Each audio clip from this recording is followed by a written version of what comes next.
This is the School Success Podcast, a podcast for school leaders to learn from other school leaders what's working and what's not, and to get inspiration and encouragement, as well as strategies to grow school enrollment, connect with families, retain teachers, recruit teachers, and everything in between. You guys are heroes, and I cannot thank you enough for pouring into this next generation that's coming behind us. My goal is you will take at least one thing away from every episode that you can take back to your school to make it better than it is right now. Please enjoy the School Success Podcast.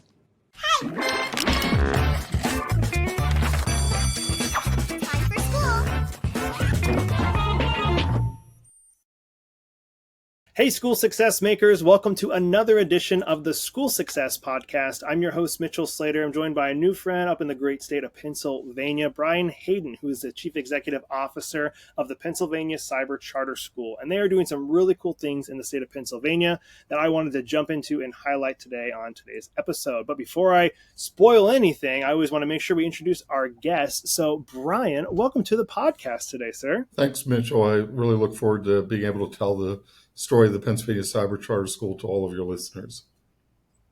It's going to be fun, man. But I always start with one fun question to get us going. I always say, if I was to visit you guys where you are, what would you say, Mitchell? You got to do this and eat this. Well, what am I going to be doing?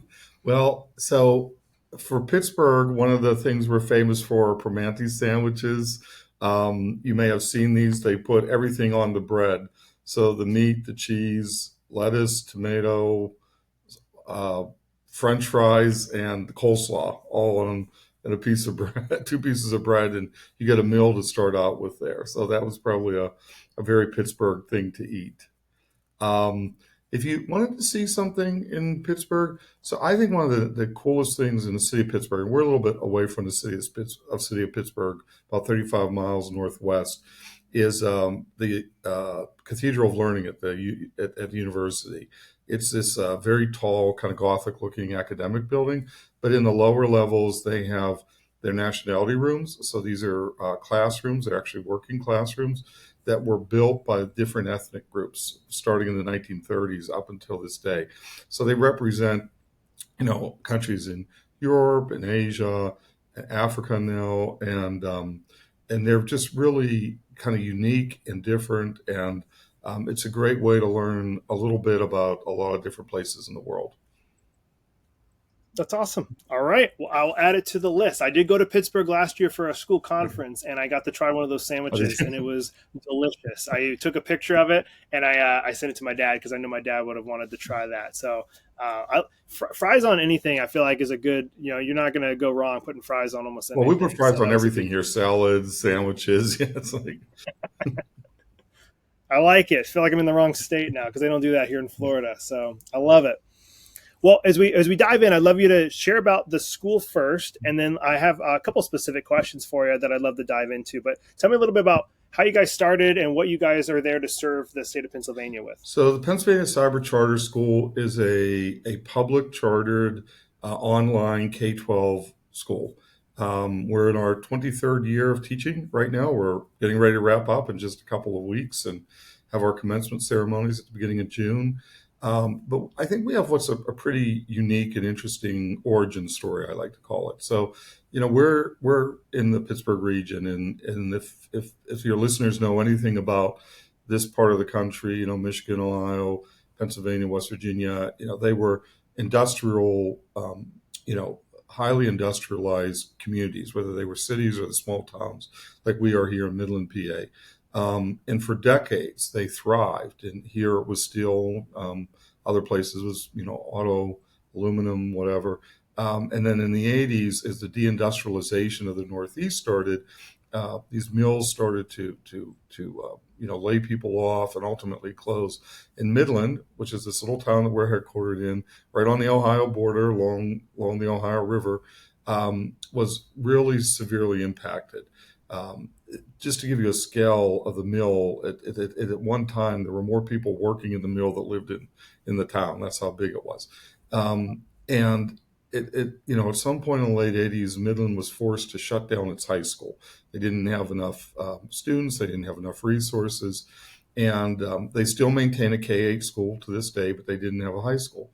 So they initially tuitioned those students to another public school down the river here for 3 years for various reasons, mostly social and economic and racial issues that didn't work out. And the other school district ended the partnership after 3 years. At that time, there were no ready alternatives within Pennsylvania for these high school kids, these middle and high school kids, the 9th through 12th graders. And school districts within Beaver County, within Pennsylvania, were unwilling to create a different tuition agreement. So the leaders here in Midland chose to go across the border to East Liverpool, Ohio, and tuition these students into a public school district across the state. And I always talk about that as a real failure in leadership by everybody, by the then governor's office, the state legislature, the Department of Education, the unions, the local school districts, the school boards, the superintendents, everybody, because they were unwilling to accommodate these kids. It worked out okay. The kids were getting good educations. It's not that far away geographically, but it was still wrong, that these Pennsylvania students and Pennsylvania tax dollars were forced to leave the state of Pennsylvania. In the late 90s, Pennsylvania passed its charter laws, and which they, of course, only envisioned as being brick and mortar charters, right? But some people here thought, well, we can't afford a brick and mortar school. Perhaps we can start a cyber school. So they got a small grant, did a study, and realized there was a place for a cyber charter school in Pennsylvania. So in 2000, what was then known as the Western Pennsylvania Cyber Charter School opened.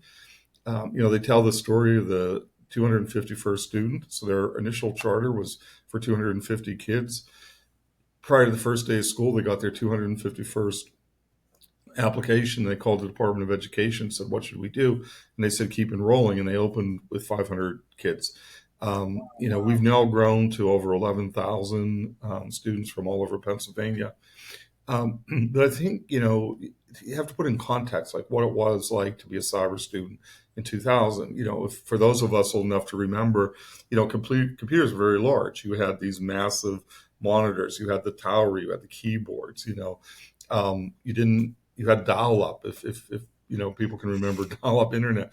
And students, adults, were not as familiar and as comfortable with computers, with electronic learning as they are now. I mean, kids who start to school have grown up in front of a screen.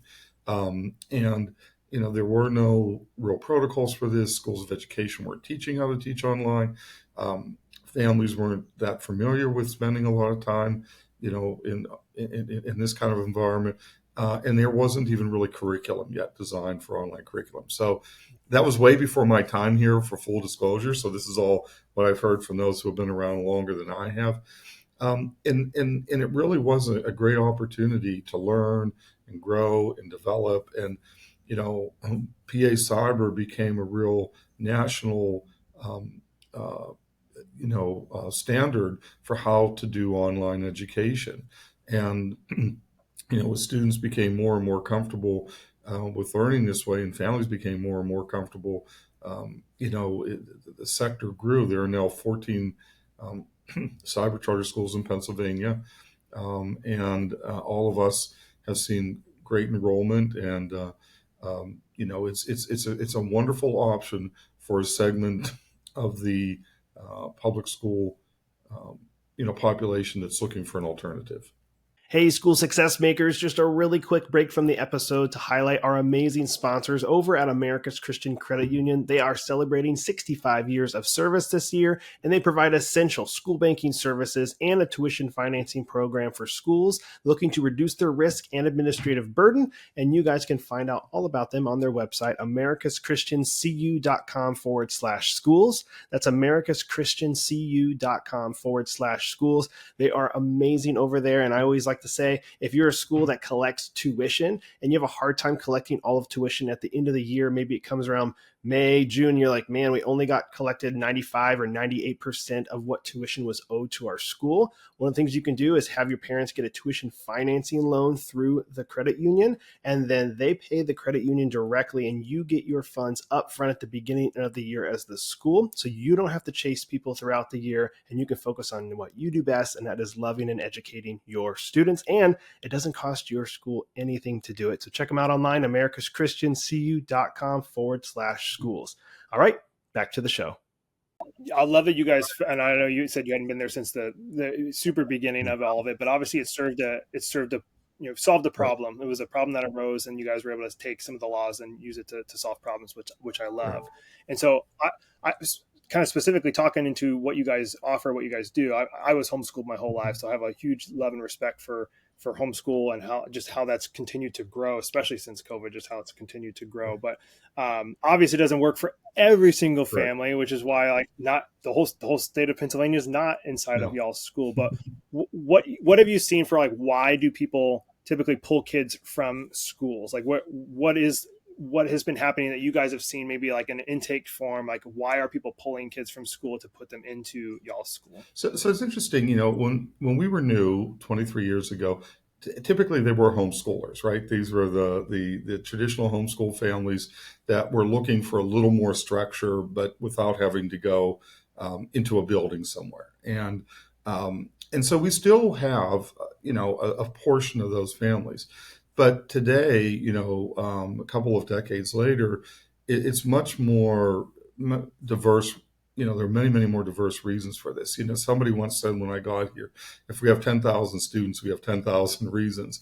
Not quite sure if it's exactly that, but, when you talk to our families, there's all types of situations that existed in their traditional school that bring the kids here. It could be something as, I'm going to say simple, but as a family's perception that the school district they live in is not a good school district.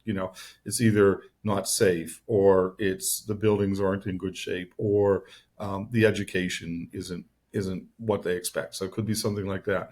I've had families that have come here because the bus ride was too long, believe it or not. And there are some very rural parts of Pennsylvania where kids might be on a bus for an hour and a half each way, and they don't want to put a kindergarten or a first grader in that in that situation. I remember a couple of years ago talking to a family that they did that initially because of the little girl at that time was in kindergarten. Every year they asked if she wanted to return to her traditional school. She was a senior at that point, and every year she said no. And so that wasn't even in their mind a long-term solution to a problem, but it became a long-term educational experience. I talk often about the one thing that happens in a school district, right? It could be one bad teacher, one bad administrator, one bad decision, one bad experience with other kids. And something happens. And, oftentimes the leaders of the traditional school district say, we have no idea why the kids are leaving. I'm like, well, you need to talk to them because they'll tell us exactly why they're leaving. And, it could be, well, the fifth grade teacher didn't pay attention to my kid, or, there was a bully that they wouldn't deal with in the school, or like I said, all the other things we've talked about. We have a lot of kids with anxiety here. And when you remove them from the social situations that cause the anxiety, they can focus more on learning. We have probably 25% of our kids have IEPs, and they come here with IEPs, special ed students. We don't identify them; they're identified, and those parents seem to believe that we are better at serving their kids' educational and other needs better than their traditional schools. We have kids who have health problems that make attending school every day a bit of a challenge if they have to go somewhere. In our case, if they're a little bit tired, or they don't want to be around other kids because they're worried about immunity issues or whatever, they can still go to school every day. I remember talking to a family where the son was undergoing chemotherapy at Children's Hospital of Philadelphia. And he would do his schoolwork on the drive to the hospital so that he could keep up. And she said, when she was in a traditional school, he might miss a week here or 3 days there, and that's not good. And so it works. And then there are kids who come here just because this is how they want to learn. There's not a thing that went wrong, so to speak, or that didn't work for them. It's just their preference for learning. I think you alluded to this in the introduction. We say this all the time. Very often, the first decision a family makes is to remove the kid from the traditional school. The second is where to go. So they might look at homeschooling. They might look at a brick and mortar charter. They might look at private or parochial education. They might look at moving.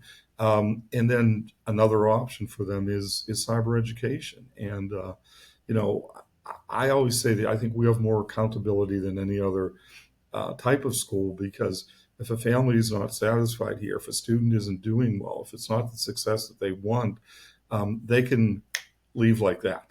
They don't have to move anywhere. They can disenroll today and be enrolled in another school tomorrow or the day after. So I think that, really increases the need for us to be really responsive and really be very engaged and caring of all of our students, because otherwise they can very easily leave the school, and some do.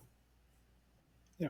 When I did my homeschooling up in Alaska, there was an allotment that the state of Alaska got a certain amount of money per student that came into the homeschool, and then my mom would get like a few $1,000s that she could spend on like school supplies. Is that the same thing that PA also offers the students in the cyber charter world? So for cyber students, we're reimbursed from the home school district of the student in something called a PDE 363 rate, which is the Pennsylvania Department of Education, Form 363. We have 500 school districts in Pennsylvania. Each of them fills this form out every year, or is supposed to fill this form out every year, and they outline how much they spend to educate a kid. They make that calculation. So for ease of math here, let's say they spend $10,000 to educate a regular education student. We get about 75% of that for the reimbursement. And we get about double of that for special education students, again, based upon the school district's cost to educate that kid. But the families aren't getting like money to put aside to say, hey, if you want to do this to buy a computer or something like that, they No. don't We have have funds to to do provide that. everything. We provide laptops, we provide printers, we provide curriculum materials, textbooks, science kits, PE kits, everything a student needs, we're required to provide. In fact, they get the same laptop that I'm using right now. So we try to make sure they get good quality equipment. We even have to, if they qualify for it, provide internet reimbursements. And we will work with families, especially in rural communities, to make sure that they have access to the best possible internet. Sometimes we provide them with towers and Wi-Fi's and other assistive devices to ensure that their students have a good learning experience. I mean, I think that doesn't sound complicated at all to try and dish out 10,000 computers every year to students across the state of Pennsylvania. That sounds very simple. Very right? simple, right? No Yes. logistics needed at all. Especially when they break them and have to return them, and we have to fix them. So a Coca-Cola gets spilled on a keyboard or something. So I feel like that is a logistical nightmare, but I'm sure you guys have that down pretty well with systems and processes, right? Right. We have a big tech team here. We do everything on site, both hardware and customer assistance. So if you're a PA Cyber student and you have a problem on your computer, you dial a toll-free number and you get a PA Cyber employee right here in Midland that works you through that. If it's a hardware problem, we send you a FedEx box, you ship it back to Midland. We have a team that works here. We have a big warehouse, needless to say, where we store and repair these devices, and then either we can repair it and send it back to them within a day or two, or we send them a new computer. But yes, you're right. There's a lot that goes into that. Man, so you guys are obviously big. There's tons of students, so it applies to a lot of students. It fits a lot of students and their families, but obviously there's going to be the families where it doesn't fit them. And so if for the ones like for those, why would a student not do well at a cyber school or a family not do well in a cyber school, and they should really just stay into a brick and mortar or private school or something? So I think sometimes people don't understand what it's like to be a cyber student. It's like a lot of experiences in life. Until you do it, you don't know it, you don't understand it. So I think there's some students who come here thinking it's not going to be real school. We talk about that all the time, and it is real school. You're still expected to have 180 days of attendance like everybody else in Pennsylvania. You're still expected to do homework, take tests, participate in classroom discussions and all those types of things. And I think sometimes that students especially don't believe that. They think they can kind of just show up for an hour a day, and we don't permit that. And we work with families very hard to change those behaviors, but if we can't, then we will disenroll them and recommend that they go look for another alternative. Sometimes students come here because they think or they believe it's going to be better than being in a traditional school. And then they realize they miss their friends. They miss, that in-person interaction. They miss having the teacher stand in front of them, the bell ringing and all of that. And it's not the experience they thought it would, and they want to return.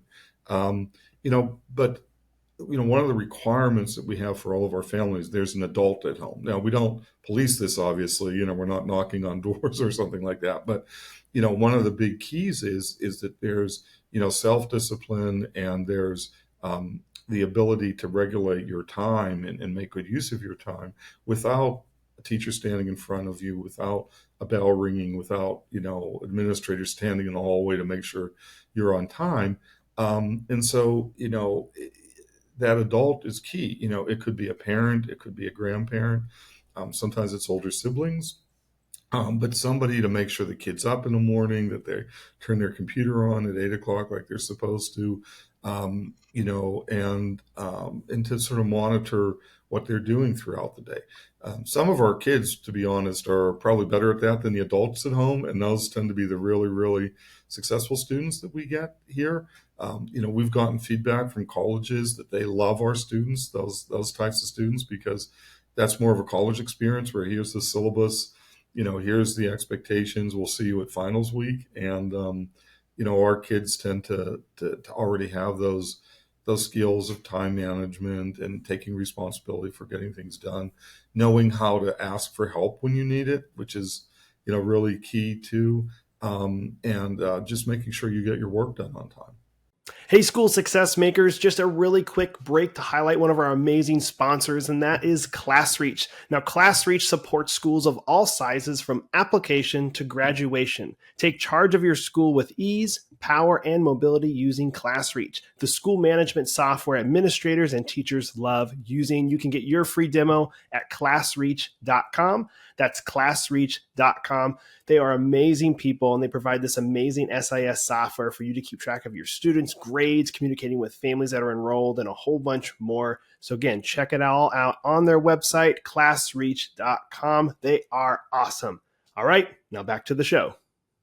Well, a couple more questions for you. So you've been in education for a while. So is there any just general education of advice or things? I'll ask you a final one at the very end of our call, but you've been in this a while. What are some things that maybe come to mind and go, man, I'd love to share about this, or I learned this, or anything that comes to mind just with a general question? Well, I talk about when I was a student, which is a long time ago now. What did the teachers tell? This is back in the 70s and 80s, right? What did your teachers tell you to do? Come to class every day, be prepared, take notes, do your homework. Don't wait till the last minute, right? That's probably universal. I get the feeling like Socrates was telling his students that, and I don't think I did those all the time. And then at some point when I got in college, I started doing them and realized that they do in fact work when you do those things.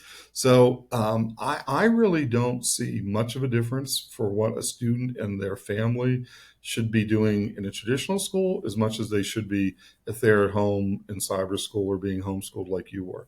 The parents have to have a level of engagement, whether it's something as simple as just, in our case, it might be listening, over the the shoulder of the student or around the corner, and hearing the teacher say, "Remember, you have a test tomorrow," or your term paper's due June 1st or whatever. Or when class is over for the day and the computer's turned off and you're taking a walk or having dinner or sitting down to watch TV or whatever, taking a ride, how was your day? What did you do today? And I think that, that's something that I think good parents just have historically done. I think it's important as much as you can, and our kids learn in all kinds of learning environments, right?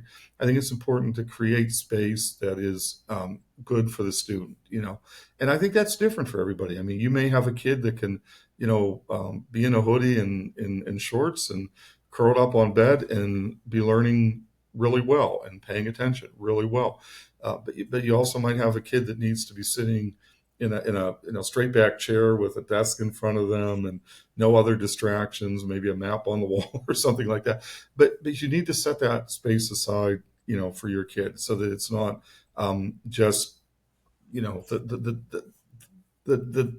pattern of the family doesn't get in the way with the learning. You need to be attentive that your child is actually in school, not just in front of a computer, and that can be tricky at times. But I don't think those challenges are indifferent. You see states now trying to ban mobile phones in classrooms, because apparently there's not enough self-regulation of that. So I think those distractions exist whether you're sitting at home or whether you're sitting in the classroom. I think it's important that you talk to your kids about asking questions and asking for help. If you're falling behind in your 8th grade math class, don't wait until today, May 20th, and say, "Oh my God, I don't understand anything." If you know that in January, February, or March, and again, that's just a basic skill, right? Seek help and look for all the resources that the school has to offer. We have advisors, we have counselors. The teachers have office hours. We have tutors, just like every other school does. And don't be afraid or embarrassed to use those things.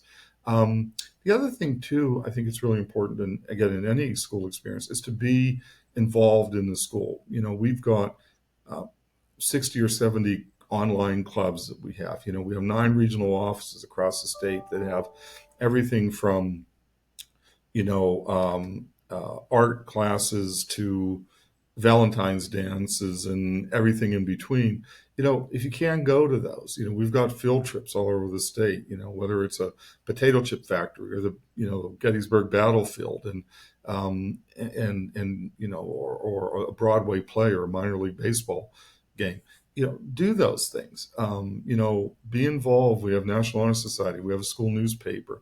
All those types of things that I think, teach you how to work with other people, to get you engaged, maybe to spark an interest in something you never thought that you really cared about so much, and do those things. That's what I think made my K-12 experience great. I think that's what made my post-secondary college experiences great. I learned a lot in the classroom and that, but it was all those other things that I did outside of the world that the classroom, within the world of the education environment, that I think really made that so much more richer and interesting. Good deal. Well, I got 2 final questions for you, Okay. Brian. You're almost done. You're flying color. You're doing great. You're passing all the tests. So,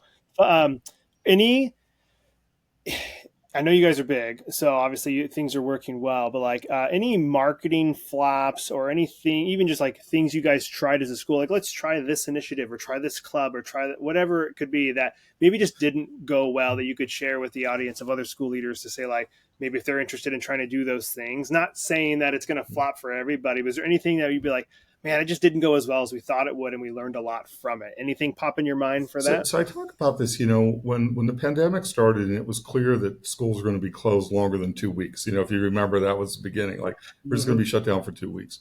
I kind of kidded, we and Amazon were ready for this, for this new world.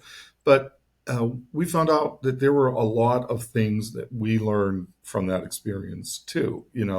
One of the issues that we continue to find a bit of a challenge is how to balance out the face-to-face in-person activities with the virtual activities, right? And, sometimes those things have worked better than others. Some of the things that we shifted, the activities we shifted to virtual were not great, but then we also found out that when we did things only in person, that we were losing many students who couldn't physically get to a place to do something. So, that was something I think we were so heavily dependent on our extracurricular activities being in person that we missed a lot of students, and we discovered that during the pandemic, and we've tried to find a better balance for that. I think one of the other things that we continue to really analyze is the makeup of classes, the way we deliver classes, because we have both what we call our virtual classroom, which is very traditional, 24 kids, a 50-minute class live with a teacher. It's going to be 2:00. You log in and you're in algebra, high school algebra. And the teacher teaches, the students learn, and so forth. And then we have what we call our blended classroom, which is a bit more of a hybrid model. And both of those work for certain students, but they both don't work for all students, if that makes sense. And, we are constantly looking at how we should offer those courses. Should we offer more in one mode versus another? And, how do we put students in those courses? Is it the kids that need the most help go this way or that way?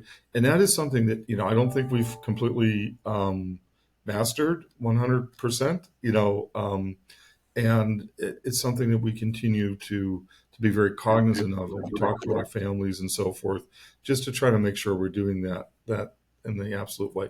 And I also tell you, like every other school, you come up with this great idea for a course, an elective that you think people are going to love, and they don't, or, we'll think like, oh, this student activity, will be turning people away, and then we get 3 people to it. So, it's just, our tagline is the learning never stops. And I kind of kid that starts with me, and we, works down all the way through the school, and we just try very hard to be as responsive as we can. And I always say around here, I don't mind a failure, that's okay.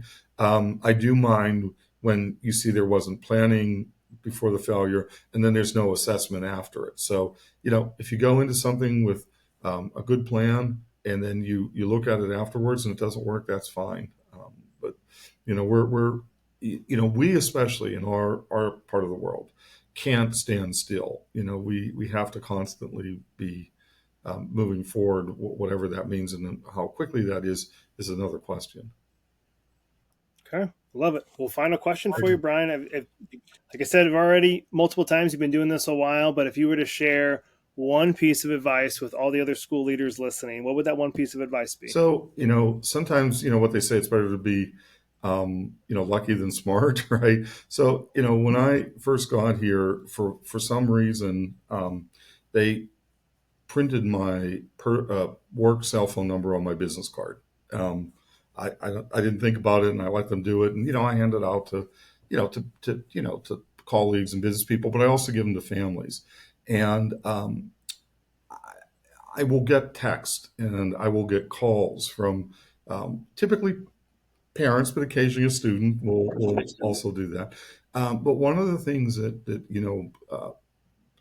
has been said to me repeatedly is, we can't believe that an administrator will talk to us, because, they were used to, a school telephone system where you call a number and you get, like a voicemail system or something. I answer my own phone. Like if you call me at my direct line, I'm going to pick it up. There's nobody out here that's going to do that for me.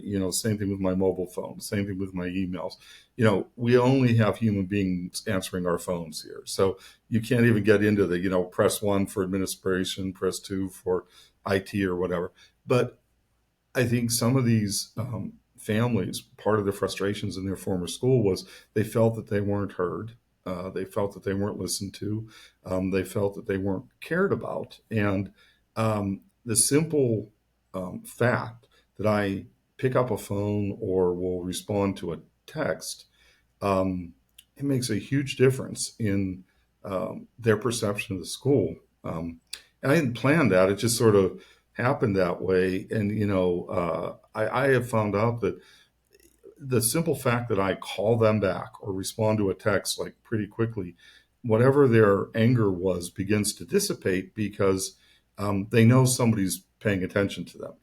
Now there might be seven other people involved in fixing the situation. I'm not one of those people, but that doesn't matter to them. It's that they feel heard. And when I had my business cards reprinted, I ran out eventually, and I kind of had this little debate in my head about whether I should keep my mobile number on there or not. And I thought, well, it's been on there already, and I do, and I challenge. I've actually said this before. I challenge other senior administrators. Is your mobile number on your business card that you will hand out to literally everybody? Because I think it just helps to demonstrate not just my view of how the school should respond to students, but how every one of our 800 employees, should put the student in first place and make sure that we're ready to help them and support them and make sure that they can be successful here for whatever it is that their goal once they enroll at PA Cyber. I love that, to be that open and that transparent to say like, hey, you can reach out to me via phone. And I love that because I was actually going to ask you that when you're like, oh, what happened when you ran out of cards? You're like, well, I'm not doing that again. So I love that you actually were like, hey, you know what? We're going to do it again and we'll see what happens. Because can you imagine if all 10,000 people were like, let's reach out to Brian today, yeah, and you got bombarded, be ridiculous and crazy. But I think there were moments I love that during the pandemic where it felt like that. It wasn't quite, but I'll tell you, when we had to cancel the proms, in April of 2020, I found out there's some very serious prom moms out there. And but you know what? Again, I talked to them all, and there's nothing we could do to change that situation. But I think they wanted to be heard, and to make sure that they knew that as a school we understood how bad this was for their family and how traumatic it was for their kids. So I do feel bad. All those 2020 kids that were seniors, man, it just not ended great. Even some of the 2021 graduates, it wasn't even great for depending on what state you were in. So, man, well Brian, this has been awesome. I'll just say real quick, you've been seeing these stories about these college graduates, these 2024 graduates who finally got a graduation ceremony. Dang. Because they missed it in high school. Yeah, think about that. Yeah. Yep. So. Well, Brian, this has been awesome. I love what you guys are doing in Pennsylvania. I love that you guys are a huge resource to anybody who's wanting to have a virtual, charter experience at home. I love that you guys are a great resource for that. And I'm glad you started 23 years ago at the beginning of the 2000s. So thank you for taking time out of your day. I know you guys are busy wrapping up the year. I know this is kind of crunch time for a lot of schools as you guys wrap up, but I'm just wishing you guys nothing but the best as you continue to do what you're doing in Pennsylvania. And again, thank you so much for taking time and being on the podcast today. I appreciate you. Great. And Mitchell, thank you for giving us the opportunity. Have a great day. Well, another huge shout out and a thank you to Brian for taking time and being on the podcast today. I love what they're doing up in Pennsylvania with offering just a great resource for those that need a cyber type of homeschool charter school there in the state of Pennsylvania. They're doing some awesome things and they're growing. And I just want to wish them nothing but the best as they continue to grow and help educate the next generation that's coming behind us. And as always, guys, I'm hoping you take at least one thing from today's episode that you can take back to your school to make it better than it is right now. At least one. We're always trying to get better. I'm wanting you guys to always get better. So that is the goal with this podcast. You'll at least one, but maybe there's more, but at least one to make your school better. And one of the other ways you guys can do that is we have 3 free resources for you guys to help make yourselves better and your school better. And the first one is the one you're listening to right now. The School Success Podcast drops every Monday with a new episode. So make sure you're tuning in and getting those new episodes. The team works really, really hard on being able to put those out on a timely manner. We got over 100 episodes, which is just awesome. So we've been doing this for a while and we really like it and we enjoy it. So if you guys are loving the content that we're putting out, we would love a 5-star review from you from wherever you're listening to podcasts. That would mean the world to us. So we'd love, love, love that. And then obviously a shout out to our sponsors that continue to help to bring you guys these episodes that you get to listen to every week. I know we got Class Reach, we got America's Christian Credit Union. They are awesome. So make sure you're supporting them if there's a possibility for you guys to support them in what they're doing. And then the other free resource we have is our Facebook community, guys. It is called School Success Makers. And we want you to make sure you're joining there if you're not already. Completely free. I'm personally in there. I'd love to see you in there as well. Feel free to ask questions, be able to meet some other educators that are honestly throughout the country. There's a few international ones in there as well, but go join School Success Makers on Facebook. And the last free resource we have is our weekly report that we send out called the School Success Report. And you can find that on our website, schoolsuccessmakers.com. That's in the top right-hand corner at the moment, called School Success Report. Click on that, get your email entered in there so you don't miss the report that goes out every week. It's highlighting some different teachers, some different shout outs, some different articles that the team and I have created and made so you guys can be well equipped and ready to go. And again, we're always looking for feedback though, guys. So if you have any feedback for us, anybody you'd like to see us interview, or content you'd like us to talk about, or any of that, please let us know. You can submit a form on our website, schoolsuccessmakers.com. We'd love to hear from you. And we will be back here next week with another awesome guest as usual on the School Success Podcast. We'll see you then.